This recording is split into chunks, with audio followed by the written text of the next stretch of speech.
আসসালামু আলাইকুম। চাচা ভালো আছেন? ইনশাআল্লাহ ভালো আছি। চাচা হাতে তো মাশাআল্লাহ ক্যাশ ক্যাপিটাল দেখতেছি ভালো। জি, জি। গরু বেচা কিনে হইছে নি? ইনশাআল্লাহ বেচা কিনা আচ্ছা হয়েছে। কোনটি বেচছেন?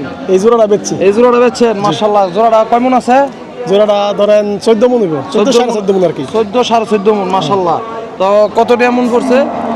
আমরা এখন বর্তমানে একটু বাজারটা ঢিলা, তো আগের হিসাবে তো 30,000 টাকা মন ওই পরামর্শ আছে। আচ্ছা 30,000 টাকা মন দুইটা কত বিক্রি করলেন? এখন 3,89,000 টাকা বিক্রি করছি 3,89,000 জোড়া। জোড়া। তো মাশাআল্লাহ তো বাজার তো তেমন চড়ে না। না তেমন চড়া না। আচ্ছা medium size আছে। সামনে যে কুরবানি আছে এখন তো দেখা গেছে ধান দেওয়া আছে, বৃষ্টির কারণে একটু কৃষকেরা ঝামেলায়, জি, জি। যার কারণে বাজারটা খালি। জি।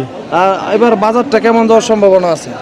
আল্লাহর রহমতে আশা তো ভালো যাওয়ার, বাকি আল্লাহর ইচ্ছা। আচ্ছা আশা আছে ভালো যাবে ভালো যাওয়ার ইনশাআল্লাহ। ইনশাআল্লাহ। তো ভালো যাওয়ার আশাটা কারণ কি? ভালো যাওয়ার কারণটা হলো আপনার যেহেতু নতুন সরকার গঠন করছে, এতদিন তো আমরা বিশৃঙ্খলার মধ্যে আছিলাম। হ্যাঁ। এখন আমরা যখন সরকার গঠন করছে সব দিক দিয়ে মানুষও নিরাপত্তা হয়েছে। আচ্ছা বর্ডার তো বন্ধ, এই জন্য একটু আশা আর কি, বাকিটা আল্লাহর কারণ ইচ্ছা। বর্ডার যদি না খোলে তাহলে বাজার ভালো যাওয়ার সম্ভাবনা আছে। হ্যাঁ। আচ্ছা ঠিক আছে চাচা, ধন্যবাদ, ভালো থাকবেন। ইনশাআল্লাহ, আসসালামু আলাইকুম। ইনশাআল্লাহ।